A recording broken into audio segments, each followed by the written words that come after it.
नमस्कार दोस्तों, मैं अंकित बंसल अनअकैडमी के इस प्लेटफॉर्म पर आप सभी का हार्दिक स्वागत करता हूं। Let's crack Rajasthan exams with Unacademy. इससे पहले हम आज की इंपॉर्टेंट लेक्चर में आगे बढ़े। भारत नेपाल संबंधों पर आधारित ये लेक्चर बहुत ही इंपॉर्टेंट है एग्जाम के लिए। एक बार ब्रीफ में मेरे बारे में जान लीजिए। बीटेक इन कंप्यूटर साइंस, 7 साल का मुझे आईएएस आरएएस के बच्चों को पढ़ाने का अनुभव रहा है। मेरे सब्जेक्ट स्पेशलाइजेशन है अंतर्राष्ट्रीय संबंध, राज्य व्यवस्था और राजस्थान कला संस्कृति। मेरे कई स्टूडेंट पहले से आरएएस में सेलेक्ट हो चुके हैं। अब आपकी बारी है, अच्छी मेहनत करिए और हमारे साथ बने रहिए अनअकैडमी के प्लस सब्सक्रिप्शन के साथ और जल्दी से सिलेक्शन लीजिए। 7 बार का मुझे मुख्य परीक्षा देने का अनुभव प्राप्त है। 7 बार इसमें से 5 बार इसमें से आईएएस की मुख्य परीक्षा और 2 बार आरएएस की मुख्य परीक्षा देने का अवसर मुझे प्राप्त हुआ है। दोस्तों, अनअकैडमी का प्लेटफॉर्म इंडिया का लार्जेस्ट ऑनलाइन एजुकेशन प्लेटफॉर्म है। आपको हमसे बने रहने के लिए, आगे सारी कक्षाओं के लिए बने रहने के लिए अनअकैडमी का प्लस प्लस सब्सक्रिप्शन लेना होगा। और वो कैसा सब्सक्रिप्शन है, कैसे आपको लेना है, उसके लिए हम 2 मिनट में आपको गाइड कर देते हैं।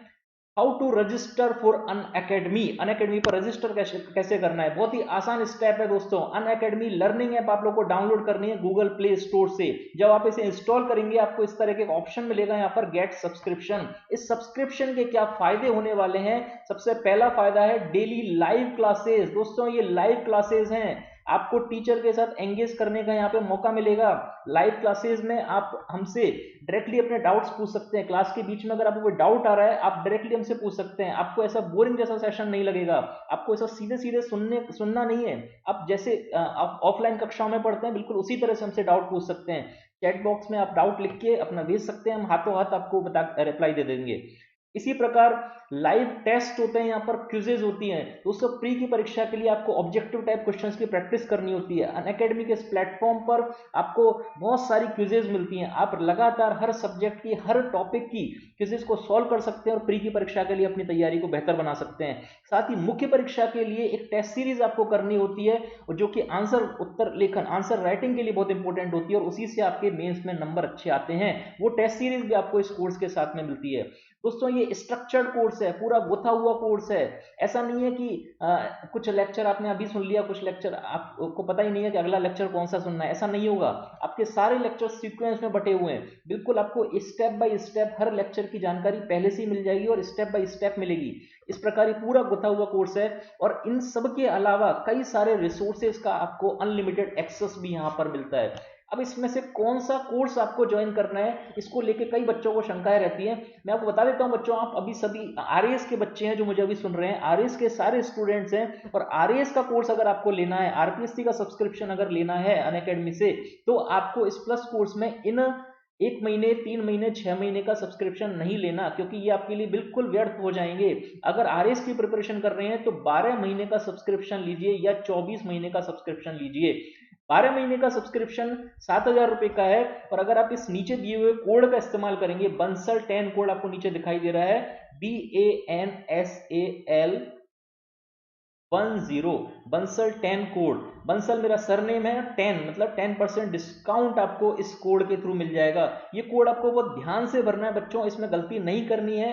तो अगर गलती करेंगे तो इससे आपको नुकसान हो सकता है। एक तो आपको 10% का डिस्काउंट नहीं मिल पाएगा और दूसरा, एक इस कोड को अगर आप अप्लाई करते हैं तो जो फायदा होगा वो भी आपको नहीं होगा। फायदा ये होता है कि आप हमारी ऐप से मुझसे डायरेक्टली कनेक्टेड हो जाएंगे। आपकी जितनी भी प्रिपरेशन होगी उसे मुझे आसानी होगी आपको सहयोग करने में। कैसे कैसे आपको प्रिपरेशन करनी है, कैसे कैसे आप हर तरह के सवाल हमसे पूछ सकते हैं हमारी ऐप पे।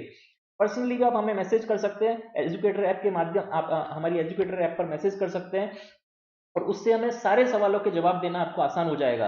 अच्छे से हम गाइड कर पाएंगे, आंसर राइटिंग प्रैक्टिस भी हम कर पाएंगे, इवोल्यूशन उनका अच्छे से कर पाएंगे। इसलिए बंसल 10 कोड का प्रयोग आपको करना है जब आप सब्सक्रिप्शन लेने जाएं तो, अगर आप हमसे बने रहना चाहते हैं। और उम्मीद करते हैं कि आप जो लेक्चर अभी देखेंगे उसके बाद आपको समझ में आ जाएगा कि इस कोड की उपयोगिता और ज्यादा कितनी है।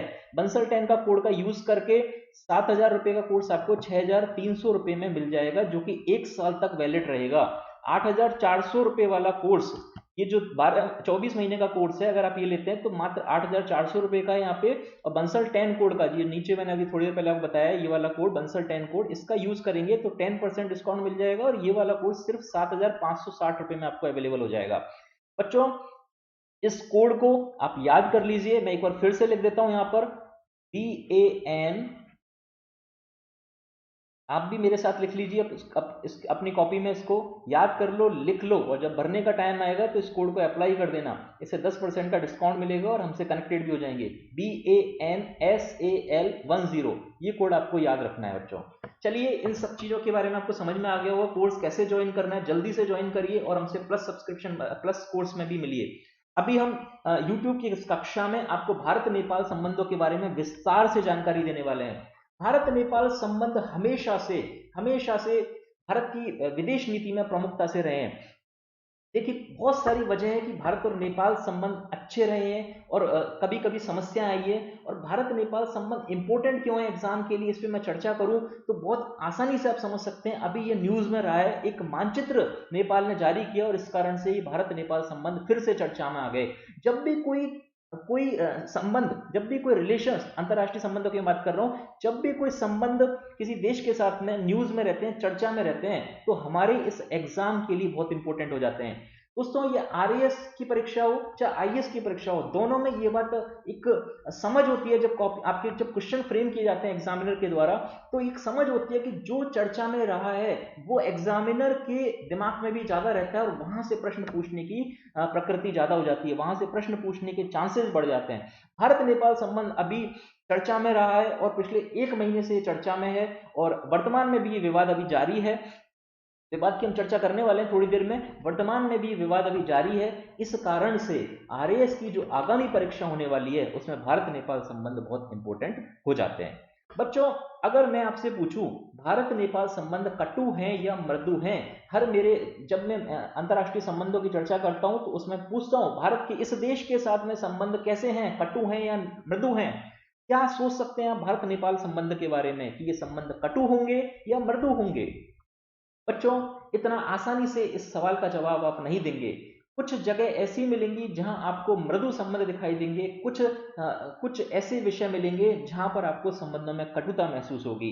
ये पूरी क्लास के बाद में हम एनालिसिस करेंगे कि ये संबंध कटु हैं या मृदु हैं। स्टेप बाय स्टेप हर संबंध की हम विस्तार से चर्चा करेंगे और हर संबंध का दोनों पहलू हम देखने की कोशिश करेंगे, कहां पर विवाद है और कहां पर दोनों देशों में मधुर संबंध है। दोस्तों, भारत और नेपाल संबंध कुछ अलग प्रकार के संबंधों में से एक है और शायद ही कोई विश्व का दूसरा देश है जिसके साथ भारत इस प्रकार के संबंध रखता है जैसे भारत नेपाल के साथ रखता है। इससे पहले हम भारत नेपाल संबंधों की चर्चा करें, एक बार भारत और नेपाल की सीमा के बारे में आप देख लीजिए। कितने राज्य ऐसे हैं जो भारत के कितने राज्य ऐसे हैं जो नेपाल के साथ सीमा बनाते हैं। एक बार हम आपको मानचित्र दिखा देते हैं, उसमें आपको और अच्छे से आइडिया हो जाएगा। देखिए, ये ऊपर की तरफ चीन का क्षेत्र है, नीचे ये पूरा भारत का क्षेत्र दिखाई दे रहा है आपको, और ये मार्कर के साथ आप देखिए ये वाला जो क्षेत्र है ये एक एक रेक्टेंगल के फॉर्म में इस तरह से, ये आपका नेपाल का क्षेत्र है। इस नेपाल के साथ भारत के कुछ राज्य सटे हुए हैं। अब देखें, सबसे पहले यहां पर कौन सा राज्य है? उत्तराखंड। उसके बाद आपका आता है उत्तर प्रदेश, जो नीचे की तरफ नेपाल के दक्षिणी सीमा से दक्षिणी क्षेत्र से सीमा बना रहा है। इसके बाद आपका बिहार का क्षेत्र है, बिहार, ये भी नेपाल के दक्षिणी ओर से जुड़ा हुआ है। इसके बाद में पश्चिम बंगाल, देखिए थोड़ी सी सीमा इस जगह पे पश्चिम बंगाल बना रहा है, पश्चिम बंगाल सीमा बना रहा है नेपाल के साथ। और इसके बाद में सबसे आखिर में आता है सिक्किम। इस प्रकार कुल 5 राज्य ऐसे हैं जो भारत के कुल 5 राज्य ऐसे हैं जो नेपाल के साथ सीमा बना रहे हैं। अगर मैं शॉर्ट में यहां पर लिख दूं तो एक तो हुआ उत्तराखंड, एक हुआ उत्तर प्रदेश, एक हुआ बिहार, एक हुआ आपका वेस्ट बंगाल पश्चिम बंगाल और एक हुआ आपका सिक्किम। ये 5 राज्य हैं जो नेपाल के साथ सीमा बनाते हैं। दोस्तों, प्रश्न प्री में पूछा जा सकता है कि भारत और नेपाल के मध्य कितने भारत के ऐसे राज्य हैं जो सीमा बनाते हैं। आपको ध्यान रखना है कि 5 ऐसे राज्य हैं जो नेपाल के साथ सीमा बना रहे हैं और उनके नाम भी पूछे जा सकते हैं। आपसे यह भी पूछा जा सकता है कि इनमें से कौन सा राज्य ऐसा है जो नेपाल के साथ सीमा नहीं बना रहा। दोस्तों, हिमाचल प्रदेश सीमा नहीं बनाता है, दोस्तों पश्चिम बंगाल सीमा बनाता है। ये ध्यान रखनी है आपको सारी बातें। ये एक बार आइडिया लग गया आपको, भारत और नेपाल की सीमा आपको दिखाई दे गई और सारे राज्यों के बारे में अनुमान लग गया। इसके बाद हम अगले टॉपिक पर आते हैं, नेपाल भारत संबंधों का महत्व। मैंने लेक्चर की शुरुआत में आपको कहा था कि नेपाल एक ऐसा देश है जिसके साथ भारत के कुछ अलग तरह के संबंध हैं। शायद ही विश्व में कोई दूसरा देश ऐसा हो जिसके साथ भारत के संबंध इस प्रकार के हों जैसा नेपाल के साथ संबंध है। बच्चों, वो कौन सी ऐसी चीजें हैं, कौन सी ऐसी अवस्थिति है, परिस्थितियां हैं, कौन सी ऐसी विषय वस्तु हैं जो नेपाल को एक स्पेशल कंट्री के रूप में प्रेजेंट करती है भारत के सामने, वो नेपाल को एक अद्भुत राष्ट्र के रूप में भारत के लिए प्रस्तुत करती हैं। बच्चों, एक एक करके हम उन सारे पॉइंट्सों की चर्चा करते हैं। सबसे पहले सामरिक दृष्टिकोण से नेपाल भारत के लिए बहुत इंपॉर्टेंट है। सामरिक मतलब स्ट्रैटेजिक, सामरिक मतलब सुरक्षा, सामरिक मतलब रक्षा और सुरक्षा का मिला जुला भाव।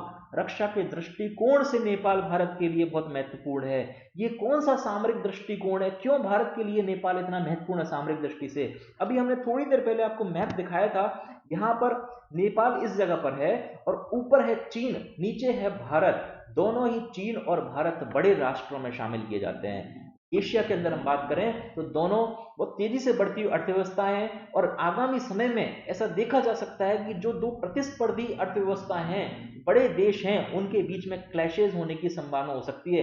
दोनों ही देश एशिया में सर्वोपरि स्थान रखने की आकांक्षा रखते हैं और अगर ऐसा होगा तो दोनों में क्लैशेस की संभावना बढ़ती है और नेपाल उन दोनों देशों के बीच अर्थात भारत और चीन के बीच अवस्थित है। तो नेपाल की लोकेशन भारत और चीन के मध्य होना अपने आप में एक सामरिक दृष्टिकोण है। बच्चों, 1962 में भारत का चीन के साथ युद्ध हुआ था और वो, अगर अंतरराष्ट्रीय संबंधों में एक बात मानी जाती है कि अगर इस प्रकार की सीमा है, यहां पर भारत है और यहां पर चीन है, एक सीमा इस प्रकार की बनी हुई है, क्लैशेस होने के चांसेस दोनों देशों में बहुत ज्यादा होंगे। लेकिन अगर बीच में कोई एक ऐसा जोन आ जाए, एक बफर स्टेट आ जाए, बफर जोन इसको बोला जाता है बच्चों, बफर जोन आ जाए, ये सिर्फ एक सीमा नहीं है बल्कि एक क्षेत्र है जो दोनों देशों के बीच में आ गया, तो यहां पर डायरेक्ट क्लैशेस बहुत बाद में होंगे जब यह पूरा की पूरा बफर जोन दोनों देशों के द्वारा कैप्चर कर लिया जाएगा। इस प्रकार नेपाल भारत और चीन के बीच में एक बफर जोन की तरह से स्थित है और इस बफर जोन के स्थित होने के कारण नेपाल का सामरिक महत्व बहुत ज्यादा बढ़ जाता है क्योंकि ये दो बड़े देशों को साधने की कोशिश कर रहा है। समझ में आई आपको बातें? तो सामरिक दृष्टिकोण से नेपाल भारत के लिए बहुत इंपॉर्टेंट है। मैंने आपको बताया था कि नेपाल पूरे विश्व में एक ऐसा राष्ट्र है जिसकी इंपॉर्टेंस भारत के लिए कुछ अलग तरह से अधिक हो जाती है। तो सामरिक दृष्टिकोण के सामरिक रूप से अगर हम देखें तो नेपाल की अवस्थिति एक बहुत बड़ा कारक है भारत और नेपाल संबंधों के महत्व को लेकर।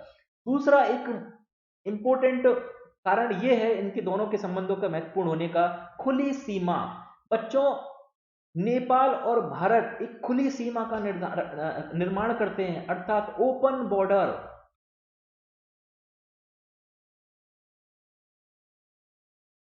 भारत और नेपाल की सीमा एक ओपन बॉर्डर है अर्थात यहां से एक देश से दूसरे देश में जाने के लिए आपको किसी वीजा की आवश्यकता नहीं है। आप यहां पे आसानी से जा सकते हैं और आसानी से वापस आ सकते हैं। खुली सीमा के बारे में मैं अभी और विस्तार में आपको चर्चा करूंगा। 1950 में एक संधि भारत और नेपाल के बीच में हुई और उसके अंदर इस सीमा को खुली सीमा बनाया गया अर्थात नेपाल जाते समय आपको ऐसा लगेगा ही नहीं कि आप किसी दूसरे देश की यात्रा कर रहे हैं। नेपाल जाते समय ऐसा लगेगा आपको कि आप भारत के किसी दूसरे राज्य में जा रहे हैं। तो इस प्रकार नेपाल और भारत संबंध एक अलग ही एक सुंदर अवस्थिति के साथ में सुंदर विषय वस्तु को लेकर आगे बढ़ते हैं। इस प्रकार ये खुली सीमा भारत और नेपाल संबंधों को बहुत महत्वपूर्ण बना देती है। तीसरा कारक है सांस्कृतिक समानता। भारत और नेपाल संबंधों की जो हम चर्चा कर रहे हैं तो सांस्कृतिक समानता अपने आप में एक महत्वपूर्ण कारक हो जाती है। सांस्कृतिक समानता, क्या सांस्कृतिक समानता है भारत और नेपाल के मध्य? बच्चों, आप देखिए दोनों ही राष्ट्रों में कौन सा धर्म बहुल जनसंख्या वाला धर्म है? हिंदू धर्म, हिंदू बहुल जनसंख्या। दोनों ही राष्ट्रों में हिंदू बहुल जनसंख्या है। धर्म के आधार पर सांस्कृतिक समानता देखने को मिलती है दोनों राष्ट्रों में। कुछ समय पहले तक, 2015 से पहले तक अगर मैं बात करूं, तो नेपाल ही पूरे विश्व में एकमात्र ऐसा राष्ट्र था जिसे हिंदू राष्ट्र की संज्ञा दी जाती थी। अगर मैं भारत की बात करूं, तो भारत की मेजोरिटी पॉपुलेशन, अधिकांश जनसंख्या कौन से धर्म से है? हिंदू धर्म से। पूरे विश्व में ऐसा कौन सा देश है जिसमें हिंदू जनसंख्या सर्वाधिक निवास करती है? तो वो भारत है दोस्तों। इस प्रकार हिंदू धर्म के आधार पर भारत और नेपाल संबंधों का एक विशेष महत्व रहा है। इनफैक्ट हिंदू धर्म का एक फेमस मंदिर, एक प्रसिद्ध मंदिर, पशुपतिनाथ का मंदिर कहाँ स्थित है दोस्तों? नेपाल में। इस कारण लोगों के बीच में सांस्कृतिक संबंधों का विशेष महत्व हो जाता है दोस्तों। उसके अलावा आप देखें कि दोनों ही देशों में बहुत सारी, इनफैक्ट मैं बात करूं बहुत सारी नदियों की, कई ऐसी नदियां हैं जो नेपाल के इन ठंडे प्रदेशों से, हिमालय से उद्गम होती हुई भारत में प्रवेश कर रही हैं। आपको थोड़ी देर में मैप में दिखाएंगे कितनी सारी नदियां नेपाल से होकर भारत में आ रही हैं। और आपको पता है कि भारतीय संस्कृति में इन नदियों को पूजा जाता है, इनको देवी देवताओं का अवतार माना जाता है। इस प्रकार बहुत सांस्कृतिक समानता हमारी नेपाल के साथ मिल रही है इन नदियों के कारण। बच्चों, इन नदियों का सिर्फ सांस्कृतिक रूप से ही महत्व नहीं है, बल्कि नेपाल से ऊंचाई से ही नदियां आ रही हैं, तो जल प्रपात बनाने की इन पे इन नदियों पर बहुत सारे जल प्रपात हैं, और इन जल प्रपातों के कारण बहुत सारी जल विद्युत उत्पादन करने की संभावना इन नदियों के माध्यम से बनती है। इस दृष्टिकोण से भी भारत और नेपाल संबंधों का विशेष महत्व है। बच्चों, अगर मैं बात करूं कि विश्व में बुद्ध धर्म किस देश ने दूसरे देशों को दिया, दूसरे देशों में बुद्ध धर्म का प्रसार किस देश से प्रारंभ हुआ? आप बड़ी आसानी से कहेंगे सर भारत में हुआ, क्योंकि गौतम बुद्ध भारत में थे, और गौतम बुद्ध द्वारा चलाया गया ये बुद्ध धर्म पूरे विश्व में भारत से प्रसारित हुआ। बच्चों, भारत से प्रसारित हुआ बुद्ध धर्म पूरे विश्व में, लेकिन गौतम बुद्ध का जन्म कहाँ हुआ? नेपाल के लुम्बिनी क्षेत्र में। ये आप इतिहास में पढ़ते हैं। इस कारण से भारत और नेपाल संबंधों का विशेष महत्व बढ़ जाता है। आपको समझ में आया? धर्म के आधार पर, नदियों के आधार पर भारत और नेपाल के बीच सांस्कृतिक समानता है, लोगों का दूसरे लोगों में बहुत अधिक विश्वास है। और इस विश्वास को मैं और भी ऊंचाई पर ले जाऊं, अगर आपको याद दिलाऊं कि भारत में एक रेजिमेंट है, गोरखा रेजिमेंट। उसको वो रेजिमेंट कहाँ के लोगों से बनी? नेपाल के गोरखा लोगों द्वारा बनी वो रेजिमेंट, क्योंकि ये लोग गुरिल्ला वारफेयर में, गुरिल्ला युद्ध प्रणाली में एक दक्ष भूमिका निभाते हैं, दक्ष होते हैं गुरिल्ला वारफेयर में। और ये लोग हमारी सीमा की सुरक्षा में लगे हुए हैं। इससे आप सोच सकते हैं एक देश के नागरिकों को हमने हमारे देश की सुरक्षा के लिए चुना है, कितना विश्वास करते हैं हम नेपाल के साथ। और यही वो सांस्कृतिक महत्व है जो भारत और नेपाल को विशेष स्थिति में लेकर चलता है। बच्चों, आपको अंदाजा लग गया होगा कि भारत और नेपाल संबंध कितने अच्छे हैं, कितने महत्वपूर्ण हैं, कितने मृदु हैं, और शायद ही विश्व में कोई ऐसा देश हो जिसके साथ भारत इस प्रकार के संबंध साझा करता है। बच्चों, इन सारी बातों की आपको आइडिया लगा हो। अब मैं आपको बताता हूं उस खुली सीमा के बारे में जिसकी अभी थोड़ी देर पहले हमने चर्चा की, कि भारत और नेपाल एक खुली सीमा बनाते हैं। बच्चों, आपने देखा होगा कि बहुत सारे नेपाली भारतीय भूमि पर कार्य करते हैं। आपने देखा होगा आपके आसपास भी आपको कई अपार्टमेंट की, कई मकानों की सुरक्षा में लगे आपको नेपाल के लोग मिल जाएंगे। आपने देखा होगा गार्ड की भूमिका में, आपने देखा होगा अच्छे अच्छे बिजनेस करने में, हर तरह के व्यवसाय में आपको नेपाली लोग भारत में मिल जाएंगे।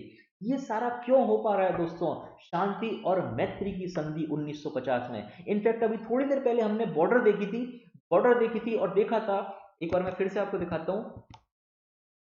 नेपाल के नीचे ये उत्तर प्रदेश का क्षेत्र है और ये बिहार का क्षेत्र है। हमने कहा ये बॉर्डर खुली बॉर्डर है। आप इस क्षेत्र में जाएंगे, इस क्षेत्र पर आप जाएंगे तो आपको पता चलेगा कि हो सकता है कि सुबह के टाइम, सुबह 8 बजे एक नेपाली इस सीमा को पार करके उत्तर प्रदेश की सीमा में जाएगा, यहां से एक नेपाली बिहार की सीमा को पार करके बिहार में आएगा, और शाम को 7 बजे द्वारा से सीमा में काम करके लौट जाएगा। इस प्रकार की व्यवस्था रहती है दोस्तों भारत और नेपाल की सीमा के पास। आप सोच सकते हैं कि कितनी एक विशेष स्थिति में हम इस सीमा को लेकर आ जाते हैं। और ये सब क्यों हो रहा है? इस शांति और मैत्री की संधि के कारण, जो भारत और नेपाल के मध्य हस्ताक्षरित हुई थी 1950 में। बच्चों इस संधि में क्या क्या प्रावधान थे उनको हम एक एक करके देख लेते हैं। दोनों देशों के नागरिकों को एक दूसरे देश में समान सुविधाएं और अवसर। संधि के महत्वपूर्ण प्रावधानों में से पहला है दोनों देशों के नागरिकों को एक दूसरे देश में समान सुविधाएं और अवसर। बच्चों आप सोच सकते हैं कि नेपाल के लोगों को भारत ने बिल्कुल भारत के लोगों के समान अधिकार दिए हैं, उनके समान सुविधाएं दी हैं। भारत में ये लोग आकर आसानी से जमीन खरीद सकते हैं और भारतीय लोग नेपाल में जाकर जमीन खरीद सकते हैं। भारत में आकर ये अपना व्यवसाय कर सकते हैं और भारतीय लोग भी नेपाल में जाकर व्यवसाय कर सकते हैं। कोई भेदभाव दोनों देशों के नागरिक नहीं करेंगे एक दूसरे देश के नागरिकों के साथ में। इस प्रकार दोनों देशों के नागरिकों को एक दूसरे देश में समान सुविधाएं और अवसर मिल जाते हैं। बच्चों कुछ समय पहले तक एक नियम था, अगर मैं बात करूं भारत के एक स्पेशल राज्य की, जम्मू कश्मीर की, जो अभी जब 370 को अभी चेंज किया उससे पहले की मैं बात कर रहा हूं। भारतीय लोग जम्मू कश्मीर में जाकर जमीन नहीं खरीद सकते थे, लेकिन नेपाल में जाकर जमीन खरीद सकते थे। कितनी विचित्र बात थी कि भारत के लोग भारत के ही राज्य में जमीन खरीदने नहीं जा सकते, लेकिन दूसरे देश में जमीन खरीदने जा सकते हैं। बच्चों यही यही वो चीजें हैं जो नेपाल को एक विशेष स्थिति में भारत के सामने पेश करती हैं। आपको अंदाजा लग गया होगा कितना विशेष भारत और नेपाल का संबंध रहा है। दोनों देशों के नागरिकों को एक दूसरे देश में समान सुविधाएं और अवसर के प्रावधान इस संधि के द्वारा किए गए हैं। दूसरा, एक दूसरे देश में निवास करने की, भूमि खरीदने की, व्यवसाय करने की, सीमा पार मुक्त आवाजाही की छूट। बच्चों लगेगा ही नहीं कि दूसरे देश में जा रहे हैं, आप आसानी से दूसरे देश में जा सकते हैं और दूसरे देश के नागरिक इस देश में आ सकते हैं। ये एक विशेष प्रावधान इस संधि के माध्यम से किया गया। मैंने इसके बारे में आपको विस्तार से बता दिया है, आपको कुछ उदाहरणों के थ्रू इसको समझा दिया है कि कई सारे लोग। और बच्चों सिर्फ ऐसा नहीं है, अगर आप देखेंगे नेपाल और भारत की सीमा के आसपास वाले क्षेत्रों को, तो आपको बिहार और उत्तर प्रदेश में कई सारे परिवार ऐसे मिल जाएंगे जिनकी शादियां दूसरे नेपाल वाले क्षेत्र में हुई हैं, और नेपाल वाले क्षेत्र में कई ऐसे आपको परिवार मिल जाएंगे जिनकी शादियां भारत वाले क्षेत्र में। मतलब कि एक पारिवारिक रिश्ते भी सीमा के दोनों ओर आपको देखने को मिल जाएंगे। यही ब्यूटी है इस सीमा की, यही सुंदरता है इस सीमा की। एक दूसरे देश में निवास करने की छूट, भूमि खरीदने की छूट, व्यवसाय करने की छूट, सीमा पार मुक्त आवाजाही की छूट। मैंने बताया आपको कैसे सुबह एक सीमा पार करके आप आ जाते हैं और शाम को सीमा पार करके अपने घर लौट जाते हैं और कोई रोक टोक आपको देखने को नहीं मिलती। तीसरा, नेपाल द्वारा भारत से हथियार खरीदना। बच्चों 1950 में जो संधि हुई उसमें कहा गया नेपाल को अगर किसी हथियारों की आवश्यकता है, उसकी सुरक्षा के लिए कुछ हथियारों की आवश्यकता है, तो वो हथियार वो भारत से खरीदेगा। किसी दूसरे देश से अगर वो खरीदना चाहता है तो उसे भारत से पहले परमिशन लेनी होगी, भारत से उसे अनुमति लेनी होगी। बच्चों ये एक प्रावधान है जो भारत और नेपाल के संबंधों को एक विशेष स्थिति में लेकर आ रहा है। पहले हमने देखा कैसे नागरिकों को सुविधाएं मिली हुई हैं, अब हम देख रहे हैं कि राजनीतिक स्तर पर सुरक्षा के दृष्टिकोण से रक्षा समझौतों में भी भारत और नेपाल का विशेष महत्व है। नेपाल के सामरिक महत्व में भारत शामिल है, नेपाल की सुरक्षा में भारत शामिल है, और यही वो प्रावधान है जो भारत और नेपाल को एक विशेष स्थिति में लेकर जा रहे हैं। बच्चों इस प्रावधान के कुछ इन प्रावधानों को लेकर विवाद भी सामने आने लगे, उनकी चर्चा हम थोड़ी देर बाद करेंगे। अभी हम सिर्फ प्रावधानों को समझ रहे हैं। नेपाल द्वारा भारत से हथियार खरीदना, ये इस संधि के अंदर एक बात कही। चौथी बात, नेपाल द्वारा विदेश नीति में भारत से सहयोग लेना, अर्थात नेपाल को दूसरे राष्ट्रों के साथ किस प्रकार विदेश नीति में आगे बढ़ना है, किस प्रकार कूटनीतिक संबंध नेपाल दूसरे देशों के साथ रखेगा, उसमें भारत नेपाल को गाइड करेगा। भारत से परामर्श करने के बाद ही नेपाल दूसरे देशों के साथ संबंध रखेगा। ये भी एक प्रावधान इस शांति और मैत्री की संधि में किया गया 1950 में। बच्चों इस संधि के बारे में हम अभी विस्तार से चर्चा करेंगे थोड़ी देर में, और इसका एनालिसिस करेंगे। संधि के प्रावधान मैंने आपको अभी समझाए, इसका एनालिसिस अभी थोड़ी देर में करेंगे। उससे पहले हम नेपाल की राजनीतिक स्थिरता या अस्थिरता के बारे में चर्चा करते हैं। बच्चों जब हम नेपाल और भारत की चर्चा करने जा रहे हैं संबंधों की, हमें पूरे नेपाल का इतिहास समझना होगा और बहुत शॉर्ट में हम समझने की कोशिश करेंगे, क्योंकि अगर लंबा चलेंगे तो शायद ये लेक्चर 2 घंटे से भी आगे निकल जाएगा। हम शॉर्ट में आपको समझाने की कोशिश कर रहे हैं कि नेपाल में पिछले 70 सालों में क्या हुआ है, क्या चेंजेस वहां पर आए हैं और कैसे कैसे बदलाव की परिस्थितियां आई हैं। इसके लिए हमने नेपाल की पूरी 70 सालों के इतिहास को कुछ खंडों में विभाजित कर दिया, कुछ काल खंडों में विभाजित कर दिया है। आपके सामने एक 1950 से 1990 का कालखंड है, एक 1991 से 2008 का एक कालखंड है, 2008 से लेके 2015 तक का एक कालखंड है, और 2015 से लेके आज तक का एक कालखंड है। आज मतलब 2020 में जो अभी हम चल रहे हैं उसका। नेपाल का ये पूरा इतिहास बहुत लंबे समय तक राजनीतिक अस्थिरता से गुजरा है। राजनीतिक अस्थिरता से ये लंबा इतिहास गुजरा है। बच्चों, नेपाल की अगर मैं आपको पॉलिटिक्स के बारे में बताऊं, नेपाल की अगर राजनीति के बारे में आपसे मैं चर्चा करूं, तो बच्चों नेपाल में 3 राजनीतिक दल ऐसे हैं या 3 समूह ऐसे हैं जिनके बीच में आपस में प्रतिस्पर्धा रहती है, और यही प्रतिस्पर्धा नेपाल की राजनीति में अस्थिरता लेकर आ जाती है। अभी हम थोड़ी देर में देखेंगे किस प्रकार ये अस्थिरता आपको सामने दिखेगी। पहले हम उन 3 समूहों की चर्चा करते हैं। कौन से वो 3 समूह हैं? एक है राजा का समूह, राजा, नेपाल का राजा। दूसरा समूह है नेपाल में विराजमान साम्यवादी दल, साम्यवादी या माओवादी दल।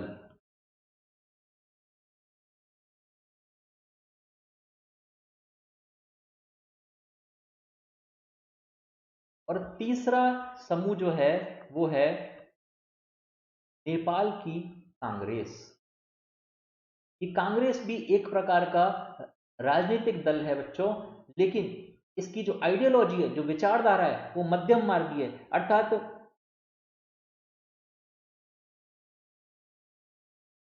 नेपाली कांग्रेस, इसकी जो आइडियोलॉजी है वो मध्यम मार्गी है, अर्थात ना तो साम्यवादी है ना ही अधिक पूंजीवादी है, अर्थात ये मध्यम मार्गों को अपनाते हैं। तीनों तरह की विचारधाराओं की चर्चा हमने एक लेक्चर में कर दी है। आप वो लेक्चर देख सकते हैं और समझ सकते हैं कि तीनों विचारधाराओं में क्या अंतर है। जब हमने भारत की विदेश नीति के बारे में चर्चा की थी, वहां पर हमने इन तीनों आइडियोलॉजी के बारे में समझाया था। अगर आपको कोई डाउट हो तो आप वो वाला लेक्चर हमारे यूट्यूब पर होगा, वो लेक्चर आप देख सकते हैं और उससे आपको ये सारी चीजें क्लियर हो जाएंगी। और अगर आपको नहीं मिल रहा है तो आप हमें कमेंट बॉक्स में भी लिख सकते हैं और उसका जवाब हम आपको देके आपको समझा देंगे कि ये तीनों आइडियोलॉजी कौन सी होती है। बच्चों, तीन तीन समूह नेपाल की राजनीति में एक विशेष महत्व रखते हैं। एक राजा, राजवंश, एक साम्यवादी समूह या माओवादी समूह इसको कहा जा सकता है, एक नेपाली कांग्रेस। ये 3 समूह ऐसे हैं जो नेपाल की पूरी राजनीति में अपना अपना दबदबा कायम करने की कोशिश करते हैं। इन तीनों के मध्य प्रतिस्पर्धा रहती है नेपाल की राजनीति के दृष्टिकोण से। ये तीनों ही ऐसे ग्रुप हैं जो नेपाल में अपना प्रभुत्व जमाना चाहते हैं, सत्ता हासिल करना चाहते हैं। बच्चों, यही वो भूमिका है जो इस राजनीतिक अस्थिरता के लिए जिम्मेदार है। नेपाल में ये राजनीतिक अस्थिरता इसी संघर्ष के कारण आती है। अब हम एक एक करके इन समय कालों के बारे में बताते हैं। 1950 से लेकर 1990 का जो ड्यूरेशन है, उस ड्यूरेशन में नेपाल में राजवंश रहा। राजवंश अर्थात राजशाही रही। इस ड्यूरेशन में यहां नेपाल में राजा का शासन रहा। बच्चों, राजा ने नेपाल में निरंकुश शासन किया। कई बार मांगे उठने लगी कि लोकतंत्र को स्थापित किया जाए, लेकिन राजा ने अपना प्रभुत्व जमाने के कारण नेपाल में इस लोकतंत्र को स्थापित नहीं होने दिया। बच्चों, 1950 से लेकर 90 का पूरा समय ये नेपाल में राजवंश का ही समय रहा। 1991 से 2008 के मध्य 1991 से 2008 के मध्य नेपाल में आंशिक राजवंश की स्थापना हुई। नेपाल में इस समय में आंशिक राजवंश की स्थापना हुई, अर्थात यहां पर राजशाही तो रही लेकिन साथ में प्रधानमंत्री भी चुने जाने लगे। मतलब यहां पे आंशिक राजवंश का मतलब हुआ कि यहां इस समय में राजा भी रहा और प्रधानमंत्री भी रहे। बच्चों, अगर मैं आपको एक अनुमान दूं कि इस समय कितनी अस्थिरता थी, आपको इसका अंदाजा लग जाएगा। अगर मैं आपको कहूं 1991 के बाद के 12 सालों में नेपाल को 24 प्रधानमंत्रियों का सामना करना पड़ा। अर्थात 12 सालों में 24 प्रधानमंत्री नेपाल में बदले गए। हर प्रधानमंत्री को बहुत कम समय अंतराल तक ही सहन कर पाए, बहुत कम समय तक ही समर्थन हासिल हुआ जनता का, और उन्हें बदलाव की स्थिति महसूस करनी पड़ी। और इसका कारण क्या था? जो संघर्ष हमने अभी आपको बताया, स्क्रीन पे लिखा हुआ है, राजा, साम्यवादी और नेपाली कांग्रेस के मध्य। किसी को कोई टिकने ही नहीं देना चाहता था। किसी न किसी प्रकार की राजनीतिक व्यवस्था या कुव्यवस्था या अव्यवस्था इस प्रकार बना दी जाती थी कि उस दल का जो प्रधानमंत्री चुना जाता था उसे परास्त होकर वापस बाहर आना होता था और दूसरे राजनीतिक दल द्वारा प्रधानमंत्री भेजा जाता था। फिर जो दूसरे दो दल हैं वो उसमें अव्यवस्था क्रिएट करते थे और फिर से नया प्रधानमंत्री चुने जाने की स्थिति आ जाती थी। इस पूरे 1991 से लेकर 2008 तक के आंशिक राजवंश के शासन में अव्यवस्था रही। हमने आपको अनुमान दिया कि 12 सालों में 24 प्रधानमंत्री यहां पर बदले गए। बच्चों, ये वो समय भी था जब राजा को पूरी तरह से हटाने के लिए आंदोलन पूरे नेपाल में किए जाने लगे थे। राजशाही को नेपाल से पूरी तरह समाप्त किए जाने पर बल दिया जाने लगा था। 2008 में आकर नेपाल से राजवंश का पूरी तरह से सफाया हो गया, पूरी तरह से राजवंश नेपाल से समाप्त हो गया और 2008 में अब सिर्फ दो दल प्रतिस्पर्धी दलों के रूप में सामने आए और हमने बताया, एक था साम्यवादी दल या इसे माओवादी दल भी कह सकते हैं, और जो दूसरा दल था वो था नेपाली कांग्रेस।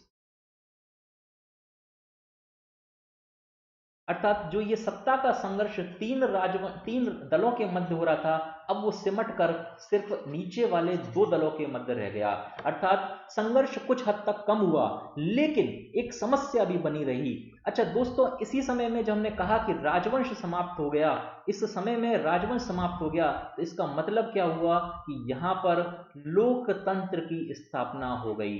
अर्थात अब राजशाही नहीं है, अब लोकतंत्र की स्थापना हो गई है। और इस लोकतंत्र को स्थापित करने में अब दो दल भूमिका निभाएंगे, साम्यवादी या माओवादी दल और नेपाली कांग्रेस। ये दो वो दल हैं जो अब 2008 से लेकर 15 तक के समय अंतराल में नेपाल की राजनीतिक व्यवस्था को संभालने जाएंगे। लेकिन अभी भी सत्ता का संघर्ष जारी है और वो सत्ता का संघर्ष अभी भी नेपाल में राजनीतिक स्थिरता नहीं लेके आने दे रहा है। बच्चों, इस ड्यूरेशन में 8 प्रधानमंत्री बदल गए। आप इस बात से अंदाजा लगा सकते हैं कि ये भी एक ऐसा दौर था जिसमें नेपाल में राजनीतिक अस्थिरता चरम पर थी। बच्चों, इसका एक सर्व प्रमुख कारण तो ये है कि दोनों दलों के बीच में आपसी संघर्ष था, और दूसरा एक कारण ये है कि इस समय में नेपाल में किसी संविधान की व्यवस्था नहीं हो पाई थी। नेपाल में कोई संविधान लागू नहीं हुआ था जो एक सारे राजनीतिक दलों को गाइड कर सके कि आपको किस किस तरह से आपको आगे चुनाव में भाग लेना है, किस प्रकार से आपको पूरी नेपाल की राजनीतिक व्यवस्था को संभालना है। और यही वो वजह थी कि नेपाल में अस्थिरता का युग नेपाल में लोकतंत्र स्थापित होने के बाद भी जारी रहा। बच्चों, ये आगामी जो 8 वर्ष थे 2008 से लेकर 15 तक के, इस समय में नेपाल में कोई संविधान नहीं था, नेपाल में कोई कॉन्स्टिट्यूशन नहीं था। उसका सबसे बड़ा हमने कारण बताया अस्थिरता का, संविधान का नहीं होना। और इस संविधान के नहीं होने के कारण ये जो दोनों दल हैं, साम्यवादी दल और नेपाली कांग्रेस, ये दोनों अपनी अपनी इच्छा अनुसार नेपाल का शासन करना चाहते थे और दोनों में विचारात्मक मतभेद होने के कारण ये कभी भी स्थिरता प्राप्त नहीं हो सकी। आपको अंदाजा लगा होगा कि 1950 से 90 का दौर नेपाल की राजनीति में राजवंश के शासन का समय था। 1991 से लेकर 2008 का वो समय था जब राजवंश का शासन तो था, साथ में उसमें लोकतंत्र के भी गुण देखे जाने लगे। इसे हम आंशिक राजवंश या आंशिक लोकतंत्र के रूप में परिभाषित कर सकते हैं। और 2008 से लेकर 15 तक का वो समय था जब नेपाल की राजनीति में राजा का शासन पूरी तरह से हट गया और लोकतंत्र स्थापित हो गया। अब सत्ता का संघर्ष दो दलों में है, साम्यवादी या माओवादी दल में और दूसरा नेपाली कांग्रेस में। बच्चों, अगर मैं आपसे कहूं कि इस पूरे ड्यूरेशन में ऐसे कौन सा, इन तीनों में से ऐसा कौन सा समूह है जिसके साथ भारत के रिश्ते सबसे खराब मुद्रा में देखे जाते हैं? तो बच्चों, माओवादी वो दल है। जब माओवादी दल सत्ता में आएगा तो भारत को समस्या होगी, क्योंकि ये साम्यवादी या माओवादी दल का झुकाव चीन की तरफ अधिक होता है, क्योंकि चीन एक साम्यवादी देश है। अगर चीन की तरफ अधिक झुकाव होता है तो भारत को इससे समस्या होती है। नेपाली कांग्रेस अपेक्षाकृत मध्यम मार्गी विचारधारा को पालन करता है, इसलिए जब नेपाली कांग्रेस नेपाल की सत्ता में आती है तो भारत के नेपाल के साथ रिश्ते अच्छे होने लगते हैं। बच्चों, अब आपको आइडिया लगने लगा होगा कि इन राजनीतिक दलों का सत्ता में होना भारत के साथ उनके संबंधों को किस प्रकार प्रभावित करता है। 2015 से आज तक का जो दृष्टिकोण है, अब हम उसकी चर्चा करते हैं। 2015 से आज तक के इस समय काल में नेपाल के अंदर क्या बदलाव आए? बच्चों, 2015 में संविधान निर्माण का कार्य नेपाल में सही सफलतापूर्वक कर लिया गया। 2015 तक हमने कहा नेपाल में संविधान नहीं था, लेकिन 2015 में नेपाल में संविधान पारित किया गया। सभी दलों की सहमति से नेपाल में संविधान लागू किया गया। इस संविधान के बनने के बाद नेपाल में चुनाव हुए, लेकिन इन चुनावों में साम्यवादी दल की विजय हुई। ये वही दल है बच्चों जिसके बारे में हमने आपको बताया कि जब ये दल, साम्यवादी दल, नेपाल में सत्ता में आएगा तो भारत को समस्याएं होंगी, क्योंकि इस दल की नजदीकी होंगी चीन की तरफ। और 2005 में दुर्भाग्यवश इस संविधान के बनने के बाद में नेपाल में सत्ता आई साम्यवादी दल की। अब इसीलिए 2015 से लेकर 2020 का कालखंड देखेंगे तो भारत और नेपाल के संबंध बहुत अच्छे नहीं रहे हैं, क्योंकि इस पूरे कालखंड में नेपाल में साम्यवादी दल ही सत्ता में रहे हैं। बच्चों, 2015 में ये साम्यवादी दल सत्ता में आ गया और प्रधानमंत्री के रूप में आपने नाम सुना होगा केपी ओली का, और वो प्रधानमंत्री नेपाल के बन गए। ये प्रधानमंत्री साम्यवादी दल से ही संबंधित है, माओवादी दल से ही संबंधित है। बच्चों, इस समय में एक आंदोलन स्टार्ट हुआ। ये हमने बताया, संविधान लागू किया गया और संविधान के साथ साम्यवादी दल की विजय हुई, लेकिन इस समय में एक समस्या हुई मदेशियों को, क्योंकि वो इस संविधान के द्वारा खींची गए जो नेपाल का नक्शा हमने अभी देखा, नेपाल के नक्शे को कुछ प्रांतों में विभाजित किया गया, पूरे देश को कुछ राज्यों में विभाजित किया गया, और ऐसे कुल 7 राज्य थे या 7 प्रांत थे जिनमें इस देश को विभाजित किया गया, एडमिनिस्ट्रेशन के दृष्टिकोण से, राजनीतिक दृष्टिकोण से। बच्चों, इस 7 प्रांत के विभाजन को मदेशियों द्वारा स्वीकार नहीं किया गया और उन्होंने संविधान संशोधन की मांग की, और भारत ने इन मदेशियों की मांग का समर्थन किया। बच्चों, ये मदेशी कौन है और भारत इनको समर्थन क्यों दे रहा था? आप एक बात समझें कि हमने देखा था नक्शे में, ये भारत और नेपाल की सीमा थी। हमने कहा था कि ये भारत और नेपाल की सीमा है, और यहाँ ये जो क्षेत्र है, इस पूरे क्षेत्र में अच्छे सांस्कृतिक संबंध देखे जाते हैं। हमने ये भी बताया कि कई परिवार इधर उधर विवाह, इस जगह के परिवार इधर विवाह करते हैं और इधर के परिवार इधर विवाह करते हैं। इस प्रकार पारिवारिक संबंध भी इन लोगों में देखे जाते हैं। इस क्षेत्र में रहने वाले जो लोग हैं, अर्थात नेपाल के दक्षिणी क्षेत्र में और उत्तर प्रदेश और बिहार के उत्तरी क्षेत्रों में रहने वाले जो लोग हैं, उनमें से एक प्रमुख लोग हैं और उन्हें हम कहते हैं मदेशी। ये मदेशी एक जाति है जो इन क्षेत्रों में निवास करती है। बच्चों, मदेशी भारत में भी निवास करती है और नेपाल के तराई क्षेत्र अर्थात दक्षिणी क्षेत्र में भी ये निवास करती है। यही वो मदेशी हैं जिनकी मांग थी कि इस संविधान संशोधन के बाद जो प्रांतों का विभाजन किया गया है उसमें बदलाव किए जाएं। बच्चों, अगर मैं पूरे नेपाल में मदेशी जातियों की जनसंख्या प्रतिशत की बात करूं तो लगभग 40% पूरे नेपाल की जनसंख्या में से मदेशी जनसंख्या है। मतलब नेपाल की पूरी जनसंख्या में से लगभग 40% लोग मदेशी हैं और ये नेपाल के दक्षिणी इलाकों में रहते हैं। बच्चों, जब 2015 में साम्यवादी सरकार सत्ता में आई तो उसमें जो संविधान में प्रांतों का विभाजन किया गया था वो कुछ इस प्रकार किया गया था।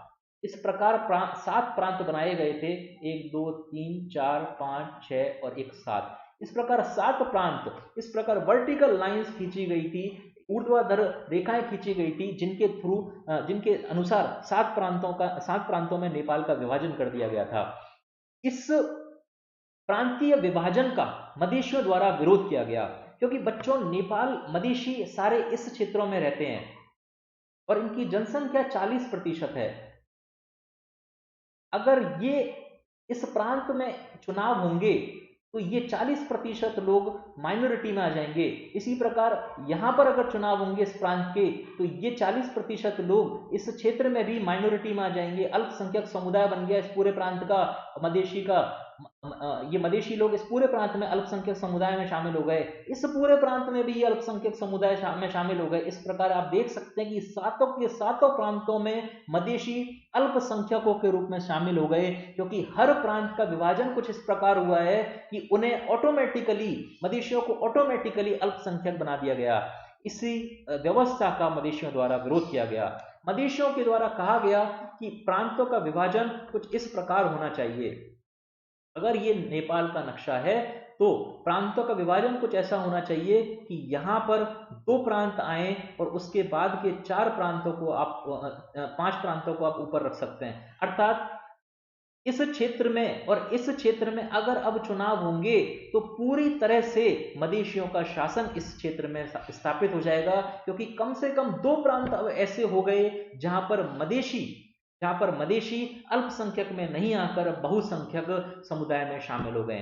बच्चों, संविधान संशोधन की इस मांग का भारत द्वारा समर्थन किया गया। इस समय में 2015 के इस समय में काफी सीमा पर विवाद हुआ।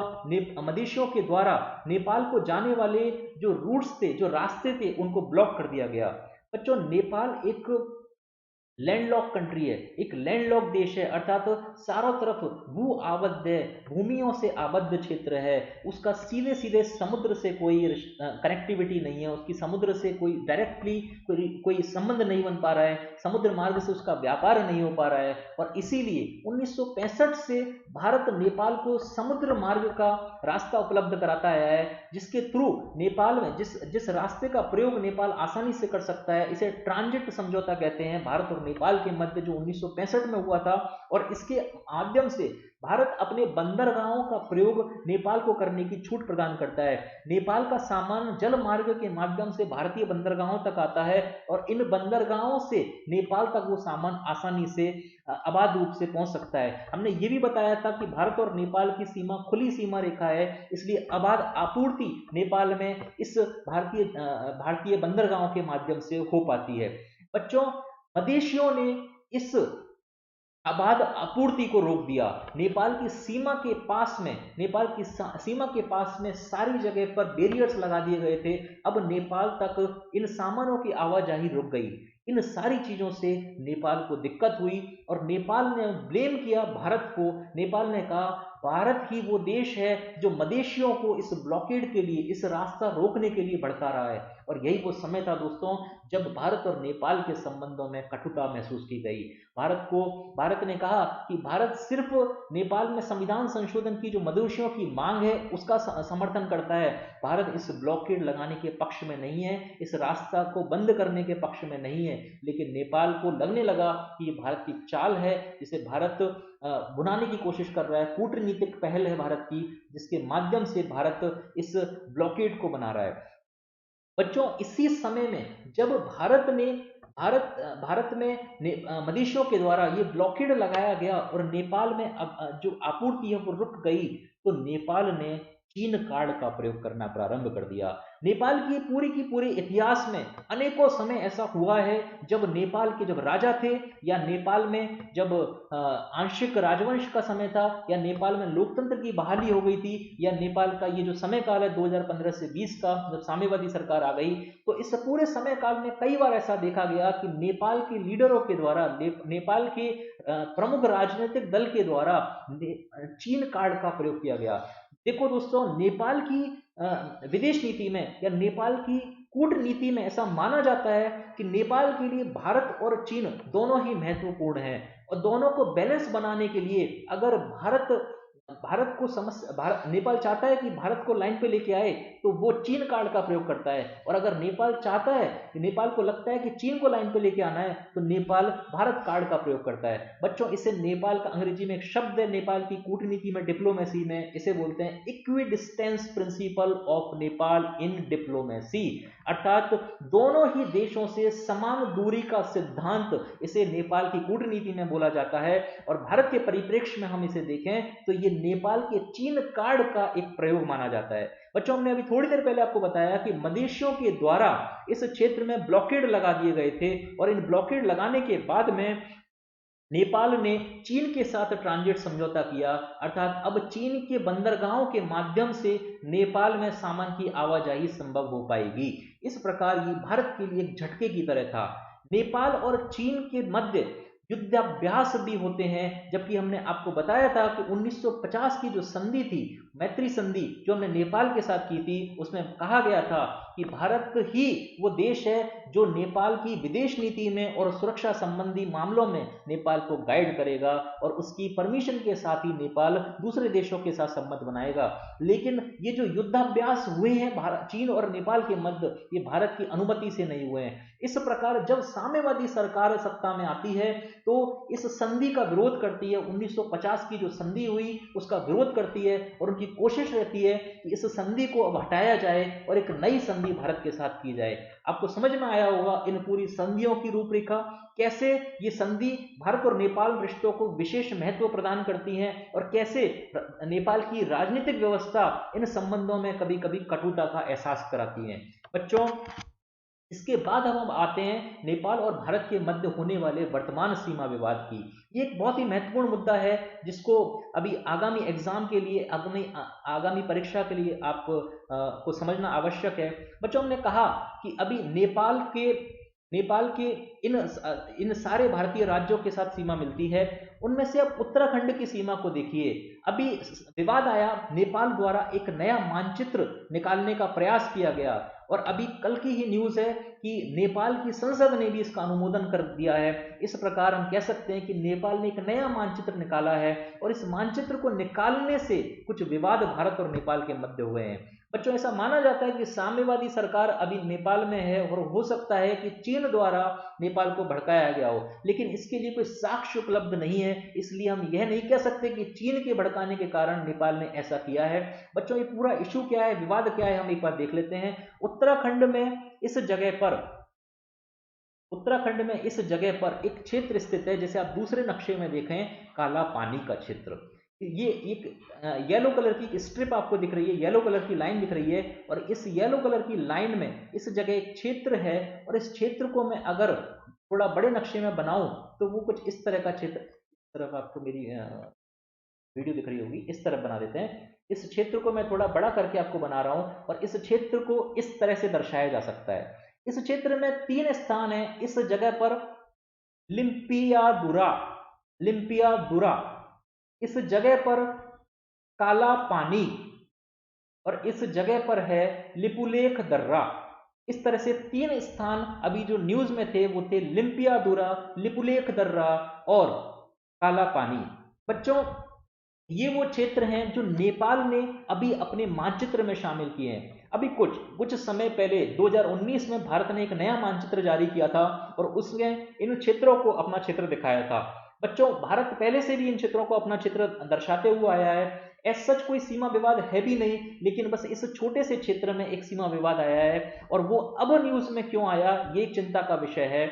इससे पहले नेपाल ने कभी इस विवाद को लेकर ज्यादा टूल नहीं दिया था, लेकिन इस पहली बार ऐसा हुआ कि जब भारत ने 2019 में मानचित्र जारी किया, तो उसके प्रत्युत्तर में नेपाल ने अभी एक नया मानचित्र निकालने का प्रयास किया है, और इन सभी क्षेत्रों को जो भारतीय मानचित्र में शामिल थे, उन्हें नेपाल ने अपना क्षेत्र बताने का प्रयास इस नए मानचित्र में किया है। और यही है वो सीमा विवाद जो अब सामने आ रहा है। बच्चों, नेपाल के साथ भारत की लगभग 1850 किलोमीटर लंबी सीमा है, और मैंने आप सीमा के बारे में आपको ये भी बताया कि सीमा का कितना विशेष महत्व है।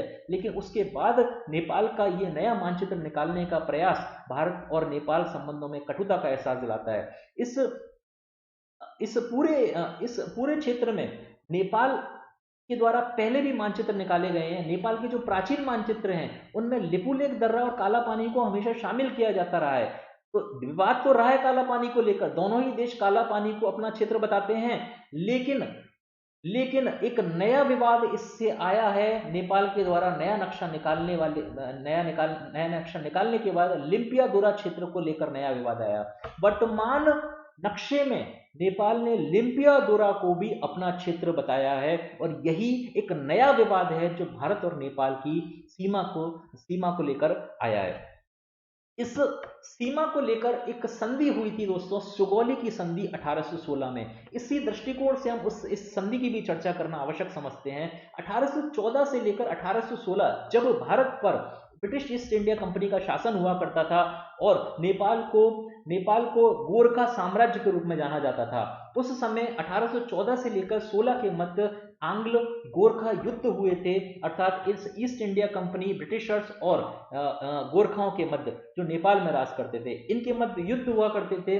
और इस युद्ध में 1814 से 16 के इस युद्ध में गोरखाओं की पराजय हुई थी और उसके बाद 1816 में दोनों के मध्य सुगौली की संधि हस्ताक्षरित हुई थी और ये सुगौली की संधि ब्रिटिश ईस्ट इंडिया कंपनी और गोरखा साम्राज्य के मध्य हुई थी।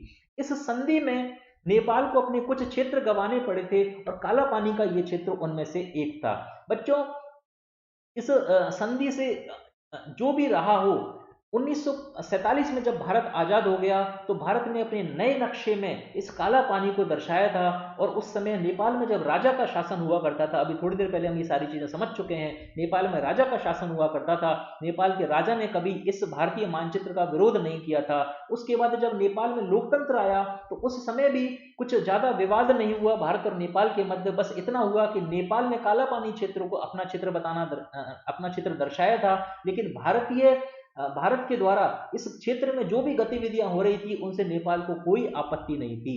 अब वर्तमान में इस विवाद का गहरा जाना ही एक चिंता का विषय है। उम्मीद करता हूं आपको ये विवाद समझ में आ गया होगा। बच्चों, इससे पहले हम भारत नेपाल संबंधों के बारे में और चर्चा करें। एक सुरक्षा संबंधी चर्चाएं इस खुली सीमा के कारण भारत और नेपाल संबंधों में एक चिंता का विषय बन जाती है। बच्चों, हमने ये तो बताया कि ये सीमा एक खुली सीमा है और भारत और नेपाल संबंधों को एक विशेष महत्व प्रदान करती हैं, लेकिन इस विशेष महत्व के साथ ही कुछ सुरक्षा संबंधी चिंताएं सामने आ जाती हैं।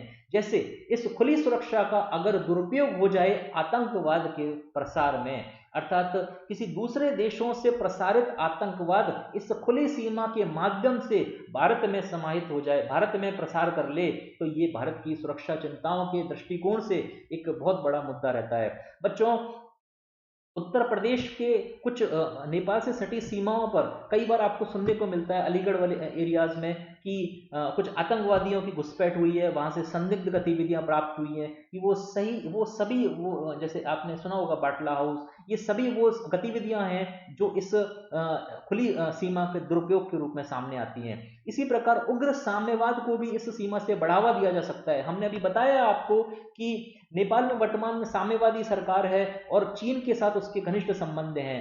भारत में इस खुली सीमा का दुरुपयोग इस उग्र साम्यवाद को या उग्र माओवाद को बढ़ाने के लिए किया जा सकता है।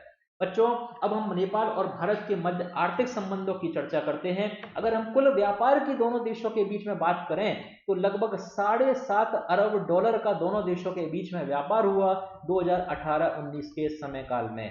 इस साल में $7.5 बिलियन का व्यापार हुआ। लेकिन दोस्तों, ये व्यापार एक तरह से एक तरफा व्यापार है। अगर मैं $7.5 अरब में से बात करूं भारतीय निर्यात का, तो लगभग $7 अरब वो है जो भारत ने नेपाल को निर्यात किया और मात्र 0.5 आधा बिलियन डॉलर की वो अमाउंट है, वो है जो भारत ने नेपाल से आयात किया। अर्थात ये व्यापार पूरी तरह से भारत के पक्ष में, ये एक तरफा व्यापार दोनों देशों के मध्य हो रहा है और एक तरफा भारत की ओर से किया जा रहा है। बच्चों, इस व्यापार घाटे का नेपाल की राजनीति पर भी असर पड़ता है और नेपाल के द्वारा इस व्यापार घाटे का विरोध किया जाता है। नेपाल भारत से अपेक्षा रखता है कि इस व्यापार घाटे को कम किया जाए और जिससे नेपाल की अर्थव्यवस्था को अधिक लाभ पहुंच सके।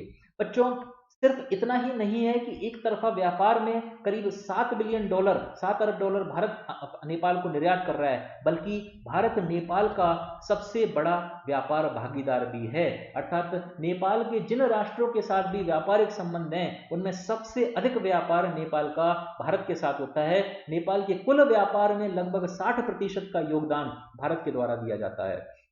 नेपाल को हमने देखा, भारत ने ट्रांजिट अधिकार दिए, अर्थात अपने बंदरगाहों का प्रयोग करने के अधिकार दिए हैं। गोरखाओं को वेतन भारत देता है। गोरखाओं की पूरी जो रेजिमेंट है, पूरी आर्मी है, इन गोरखाओं को भारत द्वारा वेतन दिया जाना अपने आप में एक अच्छे आर्थिक संबंधों को दर्शाता है।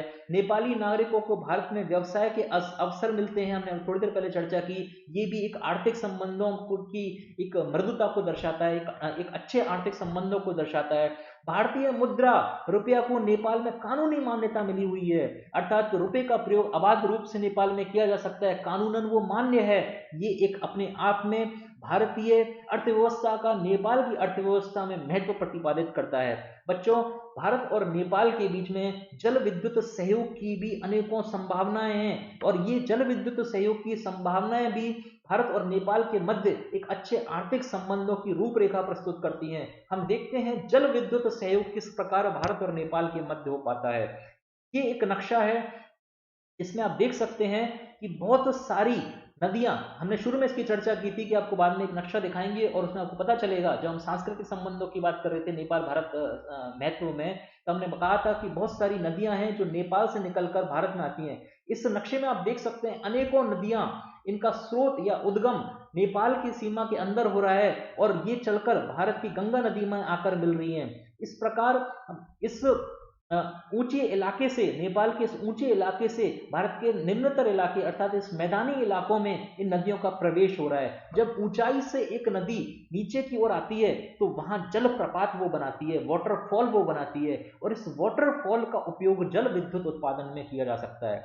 बच्चों, बहुत सारी नदियां ऐसी हैं जो भारत और नेपाल के मध्य प्रवाहित हो रही हैं, और इन सभी नदियों का प्रयोग अगर जल विद्युत उत्पादन में किया जाए तो नेपाल की अर्थव्यवस्था में आमूलचूल परिवर्तन हो सकता है। एक अनुमान के अनुसार नेपाल में इस जल विद्युत उत्पादन की लगभग 80,000 मेगावाट की संभावनाएं, क्षमता है।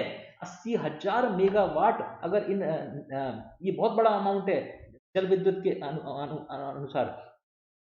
अगर इन सारे जितनी भी ये सुविधाएं नेपाल के पास हैं जलप्रपात की, अगर इनका प्रयोग नेपाल सही से कर ले, 80,000 मेगावाट जल विद्युत उत्पादन करने की क्षमता नेपाल के पास है। इससे उसकी स्वयं की आपूर्ति तो पूरी हो ही जाएगी, साथ में भारत कहता है जो अधिशेष होगा, जो एक्स्ट्रा आपके पास इलेक्ट्रिसिटी होगी, उसे आप भारत को निर्यात कर देना और बदले में आप उनसे पैसे ले लेना। इससे नेपाल की अर्थव्यवस्था को दोहरा लाभ होगा।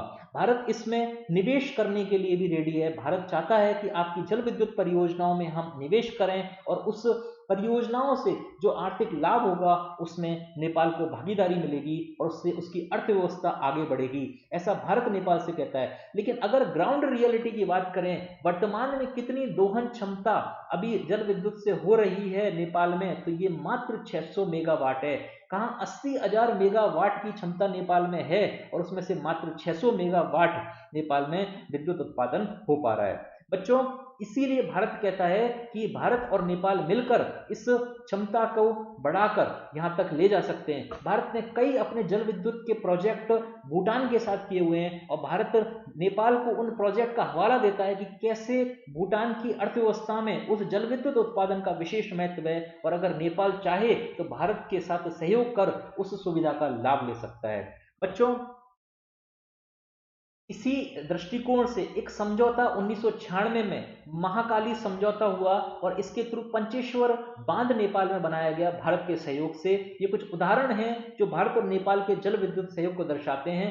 2019 में एक इसी प्रकार का समझौता अरुण नदी जल समझौता पर हुआ, अरुण नदी जल में बिजली बनाने पर हुआ, और लगभग 300 मेगावाट बिजली उत्पादन की बिजली उत्पादन पर सहमति दोनों देशों के मध्य बनी।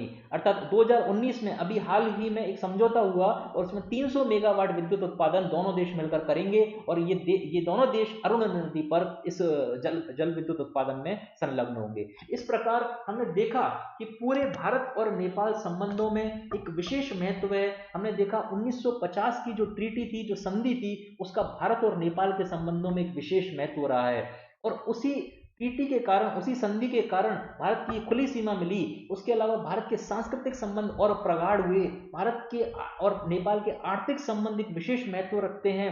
भारत और नेपाल के रक्षा संबंध एक विशेष महत्व रखते हैं। नेपाल के लोगों को हमने हमारी सुरक्षा की जिम्मेदारी दी हुई है। इस प्रकार आप पूरे एनालिसिस के साथ समझ सकते हैं। पूरे लेक्चर के विश्लेषण में आप जाएंगे तो आपको महसूस होगा कि भारत और नेपाल एक विशेष महत्व रखते हैं और दोनों के संबंधों में भविष्य में अग्रसर होने की अनेकों संभावनाएं। कुछ विवाद आते हैं और वो विवाद उन क्षेत्रीय राजनीति के कारण आते हैं, उस लोकल पॉलिटिक्स के कारण आते हैं, चीन के हस्तक्षेप के कारण आते हैं या किसी छोटे मोटे विवाद सीमा को लेकर आते हैं। उसके अलावा भारत और नेपाल की पूरी सीमा पीसफुल है, पूरी की पूरी सीमा शांति प्रिय है और शायद ही विश्व में कोई एक ऐसा देश है जिसके साथ हम इतने अच्छे और महत्वपूर्ण संबंध रखते हैं और इन्हीं के साथ हम कामना करते हैं कि भविष्य में भारत और नेपाल संबंध अधिकाधिक प्रगाढ़ होते चले जाएंगे। उम्मीद करता हूं दोस्तों आपको ये भारत और नेपाल संबंध पर पूरी क्लास यूजफुल लगी होगी, आपको समझ में आए होंगे, कॉन्सेप्ट्स क्लियर हो गए होंगे आप लोगों के।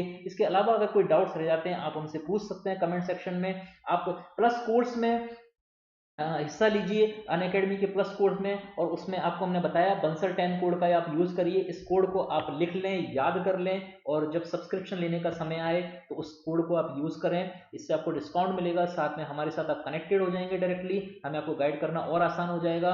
आपको हम ये जितना भी चैप्टर है इसके उत्तर लेखन का अभ्यास कराएंगे, बहुत सारे एमसीक्यू वहां पर आपको देंगे, कैसे आपको उनको सॉल्व करना है और नेपाल से रिलेटेड क्या क्या प्रश्न बनने की संभावना है, उन सारे प्रश्नों की हम वहां पर चर्चा करेंगे और एक एक करके हम आप लोगों के साथ जुड़कर आगे बढ़ेंगे।